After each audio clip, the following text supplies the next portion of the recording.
Honorable Charles Ogedi, let's look at some of the president's reforms that individuals and organizations and groups have hailed. Let's look at them, applying them one after the other. Remember before the defection of some PDP governors to the APC, the story used to be different. But now we're here, we have almost all the governors in the country in one party, the APC. What would you have to say about President Bola Ahmed Tinubu's reforms and policies so far? How good are they? Well, thank you very much.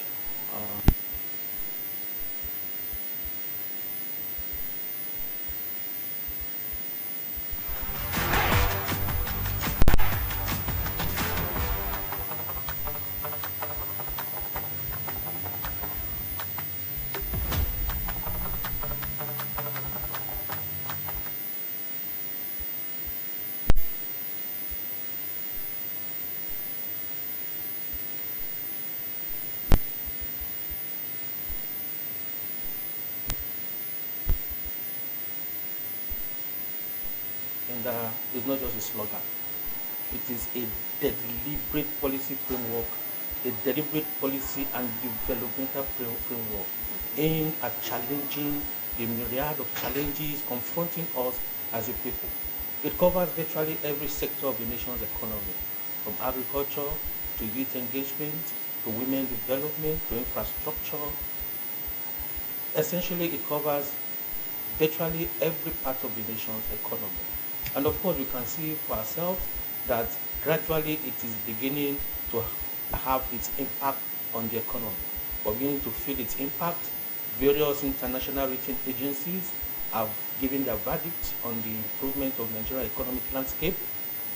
Fitch Rating Agency, Moody Rating Agencies, all of these have given a thumbs up for the Renewed Hope agenda. And this is being replicated by several state governors, not only APC governors. Indeed, here in Delta State, we are witnesses of the giant strides His Excellency Governor Sheriff is taking, particularly as encapsulated by his more agenda, meaningful development of realistic reforms and enhancing peace and security. This is part of the Renewed Hope agenda. And I'm glad to say that with the alignment of Delta State with the national polity, we are set to begin to witness more development. Indeed, the development we're seeing are innumerable. If we begin to number them, we may not spend time, we may not be able to live there. But it is clear that the more agenda and the Renewed Hope agenda are beginning to find its place with the improvement we're seeing. Inflation is gradually reducing, prices of items are gradually going down. As we continue in this step, I believe that before the election for 2027, Nigerians will witness the revamping of our national economy. All right. Let's move to Sir Sunny Ogbejo. In the year 2023, when the president took over the reins of power, there were so much complaints about some of his policies, especially the removal of fuel subsidy. A lot of Nigerians complained, you and I complained. But today, that doesn't seem to be the case anymore. What would you say about some of these policies that hitherto looked like hardship on the Nigerian populace? You see, I want to first of all commend Mr. President for his political will. It's only a man that has political will that can drive the economy of this country. One, we complained because we are used to waste. A Nigerian man will fill his tank, drive out, visit a friend. The wife will fill her tank, drive out to visit a friend in a nearby house. The daughter will fill the tank of another car, and in a day, they are running about 200 liters of fuel in that car.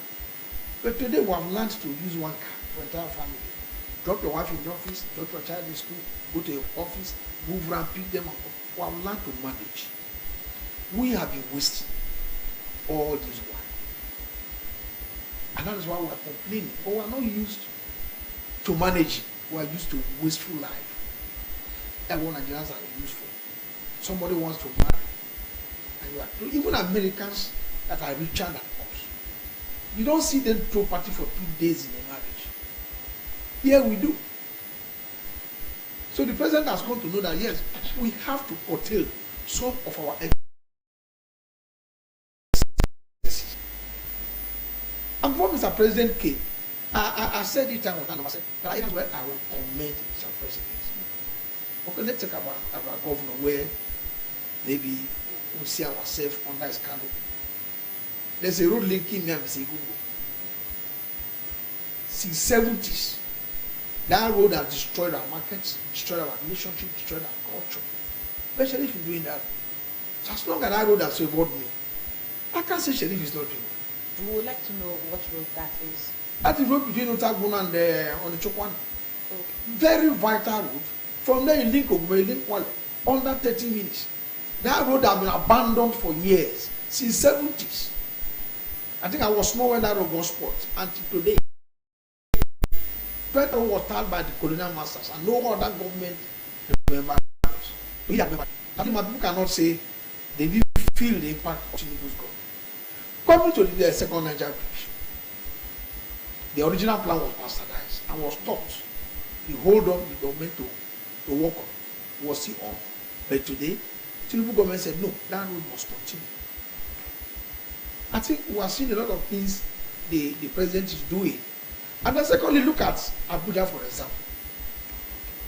I told who cares to know that I worked in the north for about 15 years or more. I was in the north. When you see a northerner complain about the president, you know the man is doing well. This is the first time since creation of Abuja that a southern man became the minister of FCT. To show the northerners how an FCT should look like. And he's doing well. They've done everything they could do. He kept them here because he has an agenda that Abuja must be sanitized. A lot of these presidents are doing. Price of foodstuff is gradually coming. Gradually coming. A lot of things are coming.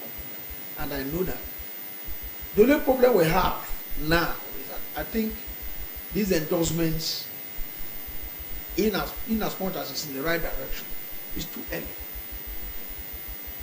Because we're just 2 years. 2 years is early from your judgment. It's too early because the political field is already saturated. It can slow down the activities of government. We're expecting that maybe after they have completed 3 years, the endorsement can start. What all boils down to, when you treat a child so well, he will jump the gun. And that is what governors are doing. We're expecting that 3 years must have gone. Enter the 4th year for election. And all these political questions. All right. Building on what you started with, let's take it up from there. So how far and how much of impact do you think all of these policies and reforms of the Tinubu administration is being felt or are being felt by Nigerian citizens? Like what the last speaker said, at first there was this fear, you understand, to the extent that even some people were stockpiling food and all those things because of fear of inflation. But Nigerians are becoming more relaxed now. Even the price of fuel that determines a lot of prices is also coming down. So it's going to be a long-term thing. You understand? The president is an economist, so what he's doing is not looking at the immediate. The past former governor will say low-hanging fruits. You understand? But what he's looking at is long-term benefits to Nigeria as a country. And most of the APC governors have also keyed into what he's doing. Like in Delta State, we can witness and confirm. We have witnessed and we can confirm what the governor is doing in terms of empowerment. A lot of people have been empowered. A lot of persons have been encouraged to do what they're supposed to do. Most Deltans today are positively engaged, and we see a lot of roads being constructed. The only thing is that the governor is not making noise about what he's doing, but the impact of governance is being felt by the people at the grassroots. And even those in the cities, they're also feeling it. So if you look at what is going on generally, the endorsements, we cannot say they're too early because of the joy. People are happy. When you If say yes, people are happy. When you say people are happy, which people in particular?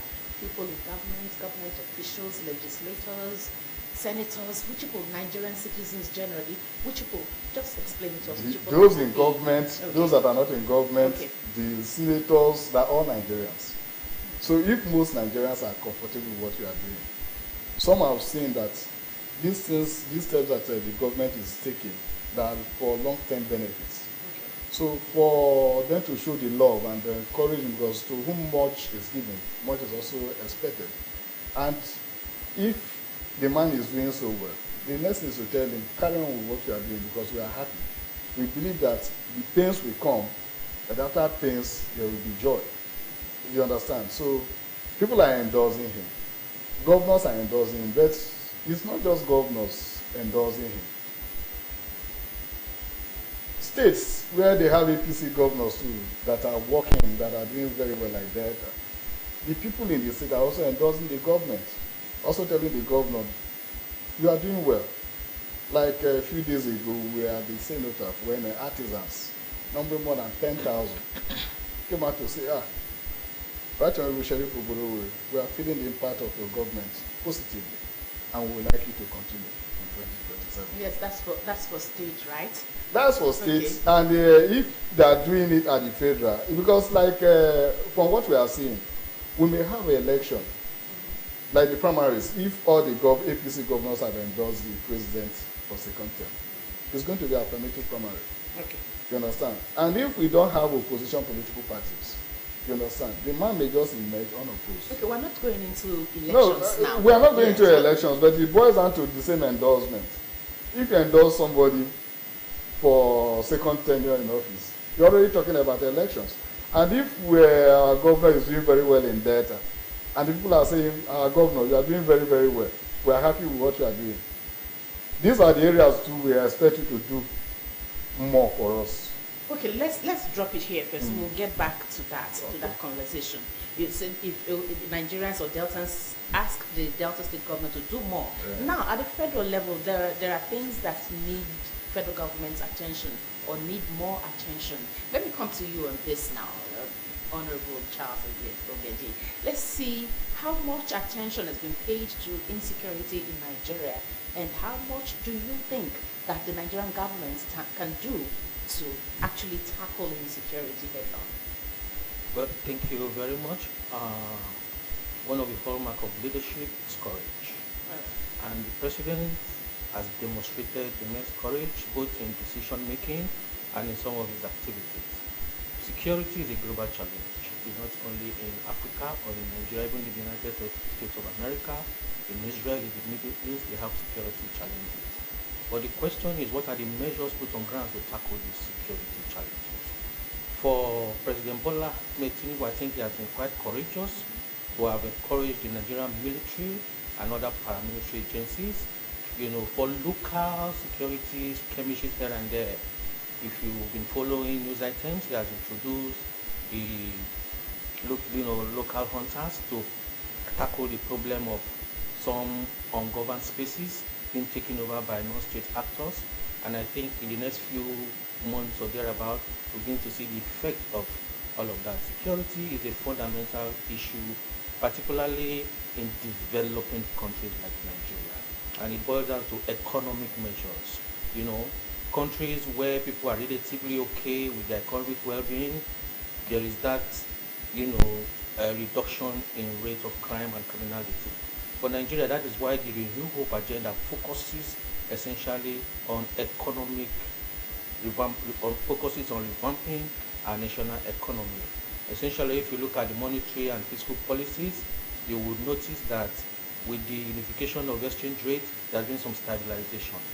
Granted that the monetary policies is domiciled with the Central Bank of Nigeria, they have been guided by the Ministry of Finance and the Economic Management team.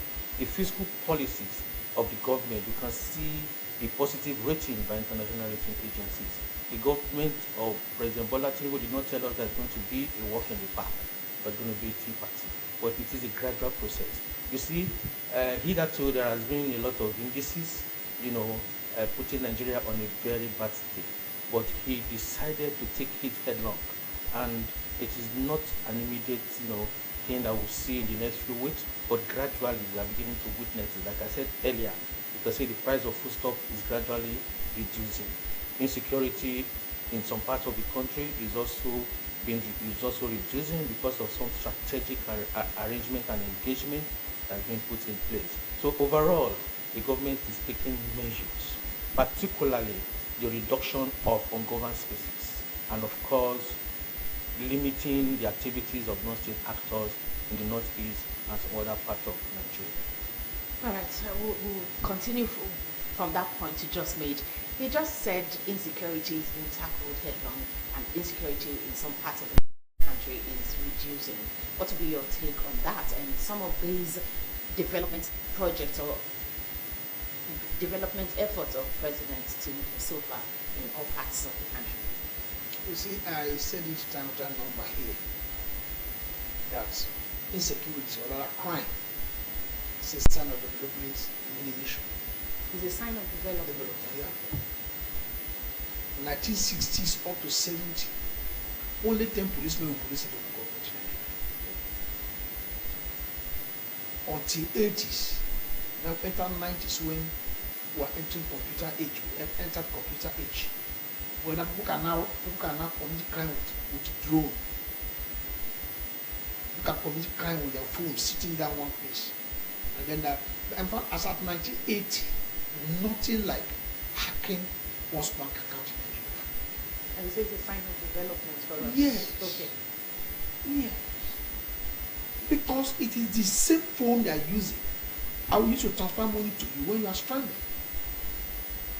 The same guidance I will use to check my BP. So all the government need to, which they are doing.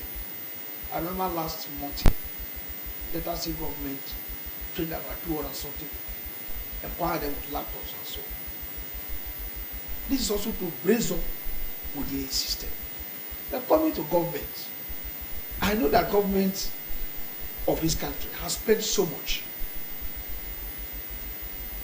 on security.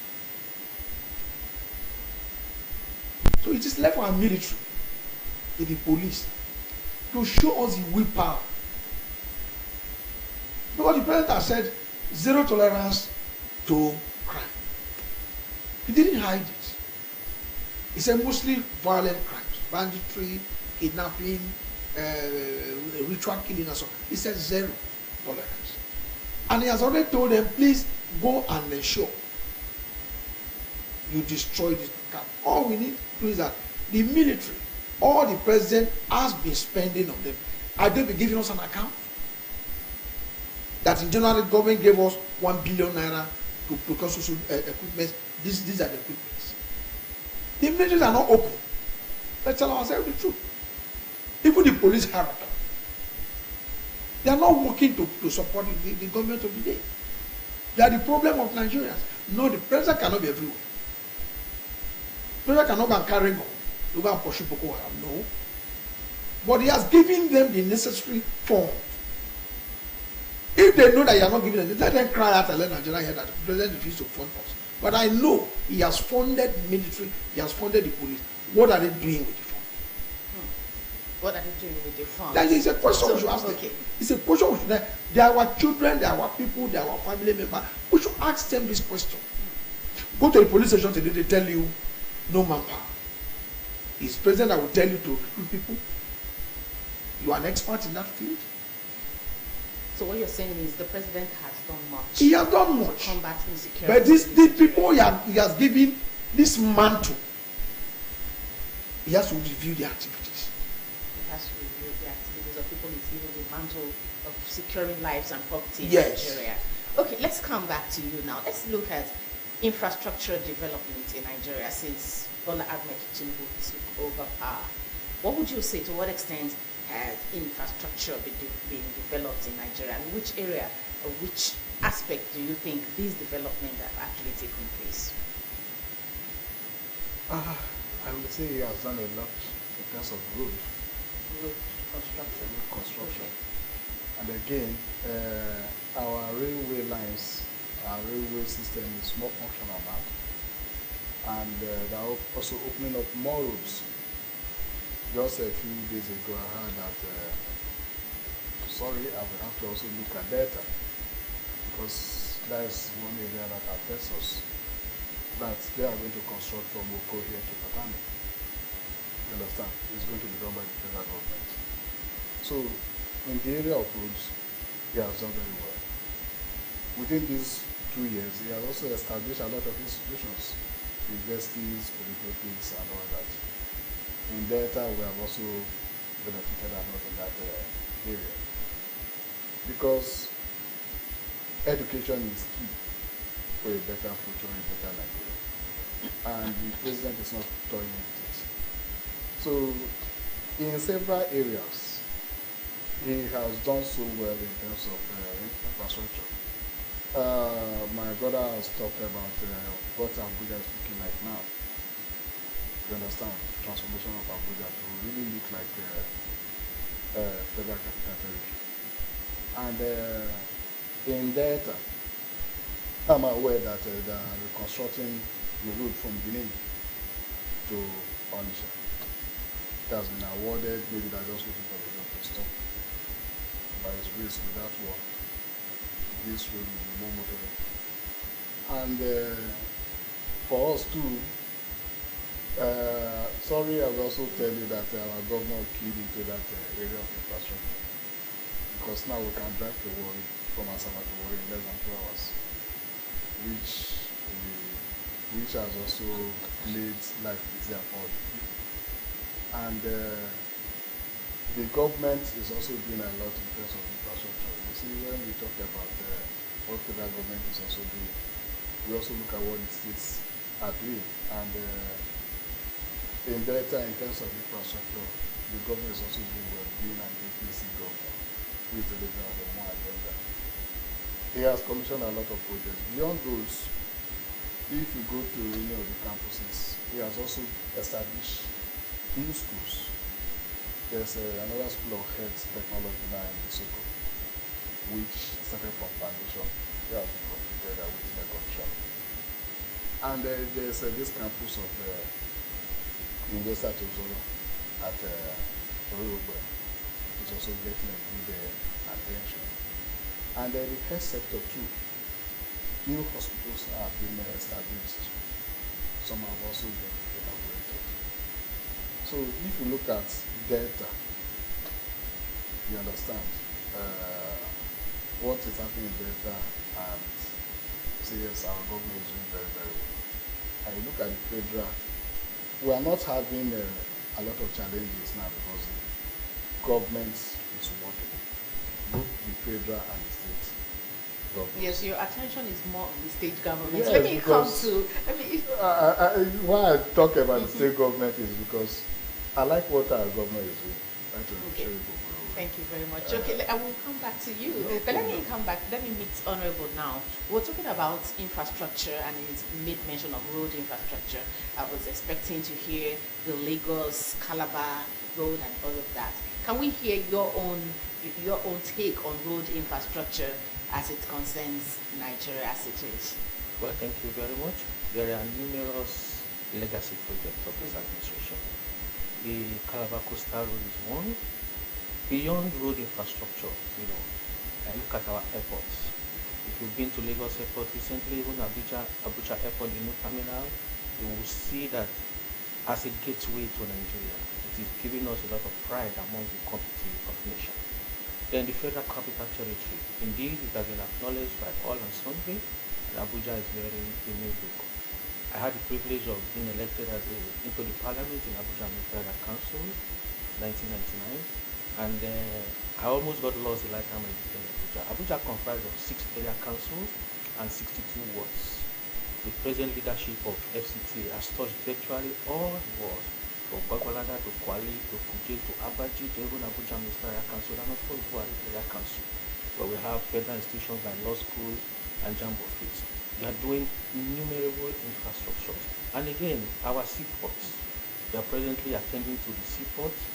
And beyond the seaport, like I mentioned, airport and the rest, virtually in the same similitude, attention is being given to several other projects that were inherited and abandoned by previous administrations. My colleague here made allusion to what is happening in Delta State. Indeed, the present administration is building on the legacy of our own appointment, Senator Dr. Arthur Okowa, because they are of the same political philosophy. And you can see for yourself, gradually, the median they are putting along NABC road is going to widen the road, and perennial traffic jam will be reduced tremendously. For some other roads that you see, projects have been awarded. The last ESCO meeting, over 100 projects were awarded. We're waiting after the rains, we need to see massive execution of this project. So we must give it to the renewed hope agenda. We are witnessing the tremendous impact of the renewed hope and more agenda in the life of not just Nigerians, but also the economy. All right, let me come to you on this. Let's look at the energy sector.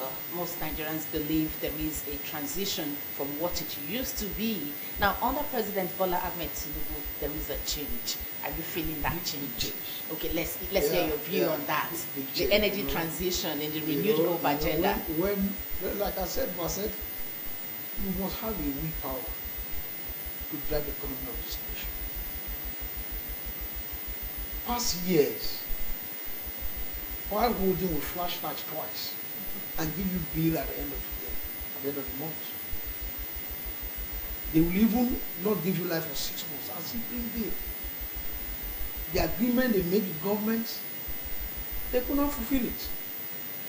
We're paying for what we did not use. But the president, when he was governor of Lagos, he said he can't take it. He started to generate his own life. But this is the first president who has given laws and is standing by it, that states has power to generate their own power. And because he made that assertion, that's why lives are not being constant. Meaning they were just punishing innocent Nigerians.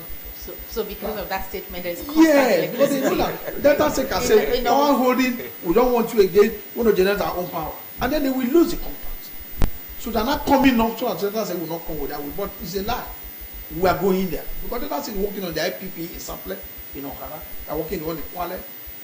And by the time that Kwale will come to generate up to 50 kilometers, we'll be talking about getting to Asaba. Just putting off a stand down in the Ogwashu.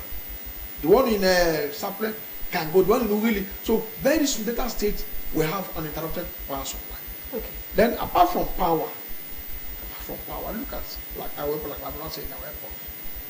All these white corruption in the airport. Civil defense will take your passport, immigration will check your passport, police check. But now it is computerized. By traveling now, drop your passport there, and it will initial your passport and okay you to go. You have no business to anybody, no exchange of currencies or cash with anybody. So we are seeing, and again, this is the president who has even come out to say, enough. And I'm a member of Marketing Association of Nigeria. I'm a state chairman. This is the first president who has said enough of multiple taxation on traders. And then even from now, all these towns on our road will make sure we drive them. Okay. And he's standing by it. And this is the first man who said any civil servant on payee system whose income is not up to 50 million in a year shouldn't pay tax. But we want to bridge the gap between the poor and the rich. And this seems to be Taxing long the rich. term. This is Yeah. going to be a long term. It's going to be a long-term right? process. Okay. A long-term process. You can imagine where an ordinary trader is paying 6,000 naira daily and no plans for him or her by government. The money does not go to government. And this is the first government we are going to see that collection of revenue will be computerized and government will see the revenue. Okay. So you have gradually taken us into the last aspect we want to look at. Yes. That's the revitalization of the social sector. Yes, social sector. Okay. Beautiful. So he has started it. And gradually we are going to get there. All right. Gradually we'll get there. Yeah. Okay, so Yeah. what will be your take on the Well, revitalization of the social sector? You can see Yes. essentially there have been several social safety nets put in place. There is the Nigerian cares, and as encapsulated. There's also the Delta cares. These are intervention agencies, that intervene in virtually every sector of the nation's economy, in infrastructure, in road, in water, even in agriculture. So As regards social intervention, His Excellency has done tremendously well. There is the widow support program at the federal level, even at the state level. There's also the household intervention policy, where different households, hitherto they've been given 10,000 or 5,000, but now they've upped it to 75,000, and the process is on the way. World Bank is one of the partners to that scheme, and you can imagine widows that have suffered, households that their aggregate income is not even up to 10,000. Now, to up their social standards, the President, in collaboration with state governors like our own Governor, His Excellency, Governor Sheriff, has also keyed into that project. Every household, among the poor, will be given some stipend, now 75,000 naira, to ameliorate the conditions of that. So, as regards social intervention, let's give it to the APC government. All right. Your very last take on this discussion this afternoon. I will still look at data, because we talked about the widows support, Okay. which has put smiles on the faces of several widows in our state. Then we'll also look at the bursary for students, which comes regularly.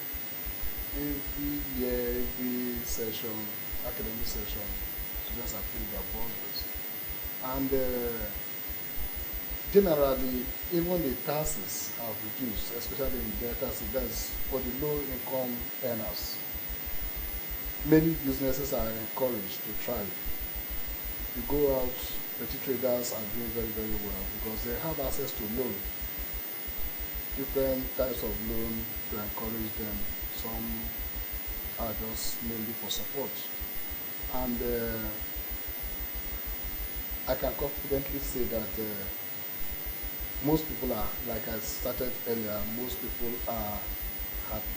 Most people are happy. Most people are happy. Really? But definitely there's no way you say everybody is happy.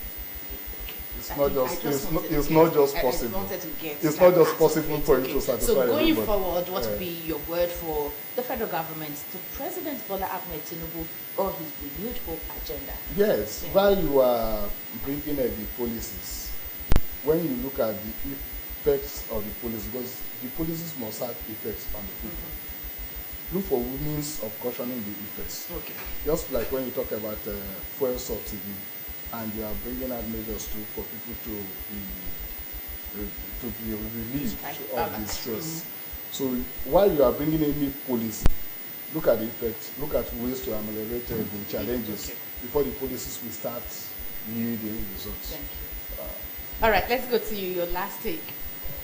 Well, thank you very much. As a parting word, I would like to encourage Mr. President to remain consistent. Even this is, as we build up to elections, we should not be distracted. We should also focus on revamping Nigeria's economy, particularly in the aspect of ameliorating poverty. Okay. For the state government also, I also want to urge everyone to give His Excellency the support needed, because he's doing a yeoman's job, and in the next few years, we will see the fruits of all the policies that are being put in place by the government of it. Thank you. Sasani Ogwedo. I want to encourage the president and asking that we have Nigerians, we all live at twist. We see ask for more. We ask for And more. should we see need more? Should please do more. Thank you. So how we know agenda? I'll say we have 6 more years for him. But definitely, I hope he will do the next 4 years. So we should please do something, make sure he completes most of his program. And then make sure that there's close monitoring to all sectors, All right. so that his programs will not be debased. All right, thank you very much. We'll be dropping this conversation here. So good to know that my panelists actually are part of this reaffirmation of the renewed hope agenda of President Bola Ahmed Tinubu. We must say thank you to you for joining us this afternoon. Comrade Fidelis Gubo, SA Media, to His Excellency the Governor of Delta State, Honorable Charles Ogedi, SSA Political, to His Excellency, and then of course DS Sonny Ogwedo. Thank you very much for joining us. It's been a beautiful conversation. conversation, no doubt President Bola Ahmed Tinubu's renewed hope agenda has been praised, it's been commended, and they are reaffirming their support to the president. Let's hope that more beautiful things will happen for Nigeria and to Nigeria in the next years. Well, if we have done well, join us again tomorrow for another interesting topic on the faculty, Delta Television, Asaba, the People's Pride. I'm Ome Iyaru here, wishing you the very best of the day. Good afternoon.